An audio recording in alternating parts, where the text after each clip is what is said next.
Yeah.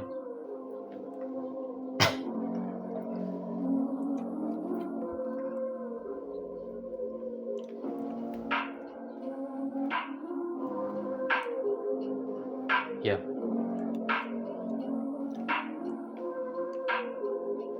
Sana man lang makaapak ako sa espasyong walang kahit anong mabuo akong makasalong. Nais ko ding kulayan ng dilaw itong palong ko na dala-dala o kaya ay mapatong ka ng kahit anong sombrerong kumikinang. Magdiwang malibang kahit hindi ka arawan ko, hindi ko maiwasan na palaging tayaan lahat ng mga pagsugal ko sa aking palaisipan na lulong sa kada aladong nitong piitan. Sinupil ang poderno gamit ang bukong talimon, walang kapararaka mga nasa at sulok, lahat sila'y mga produkto lang ng mga alabok. Bakit ako makikisalok sa mga baso na may lason at walang timpla, na kahit pampalas nilang nahihibang na para bang kanina lang ako pinanganak, dahil pilit nila akong anong nilililang.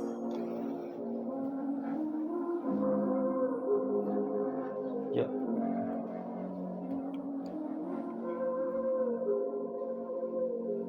Yeah.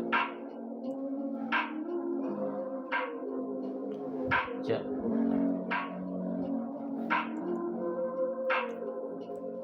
Pagod na akong matahin ka, tsaka sambitin pa ng paulit-ulit na kailangan abutin ka. Di ko kailangan pamarisan ng ilang, wala akong pakialam kahit ako'y maging bilang sa pinakamababang palapag sa may mundo. Mas mabuti pang magutom kaysa ako'y mabusog sa realidad na hindi ko naman ginusto. Pasulong mga dura ko para di ka mausog, maaning sa mga sinasabi ng isipan. Mas madaling maging baliw kaysa maging huwaran. Mas madaling maging baliw kaysa maging huwaran. Mas madaling maging baliw kaysa maging huwaran.